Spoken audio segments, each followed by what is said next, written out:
It's been nearly a month since Ali saw her son. She waits for news outside the military tribunal, where Ali is among dozens of men facing trial on terrorism charges. Those charges can carry the death penalty and are seen as an escalation in the ongoing conflict between the state and the people. They're accusing our sons of being terrorists. They are the terrorists. They stole the people's money. They are responsible for the explosion at the Beirut port. Our children are nationalists, not them. The defendants are alleged to have thrown Molotov cocktails at security forces and burned down a municipality building during protests in the northern city of Tripoli last month. The demonstrations were held to demand government compensation during a strict coronavirus lockdown that worsened living conditions for the poor. One protester was shot in the back during the unrest. His family and activists want to know why no charges have been brought against those responsible for killing him.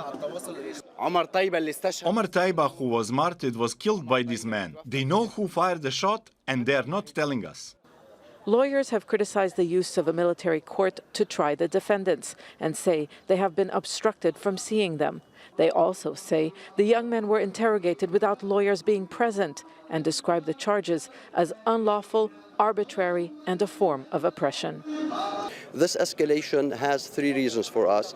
First is to put a stigma on the protesters, mainly in Tripoli, that they are terrorists. Second is to put the fear factor to the protesters not to hit the streets again. And third is to put the pressure on the investigation judge not to release the detainees. Human rights groups say terrorism charges should be used for serious political crimes and not acts of public disorder. Repression has increased in Lebanon since a nationwide protest movement began more than a year ago. Security forces have been accused of using excessive and unlawful force against the demonstrators. Lengthy pre-trial detentions, prosecutions with limited rights to appeal, interrogations without the presence of a lawyer, and beatings have all been documented.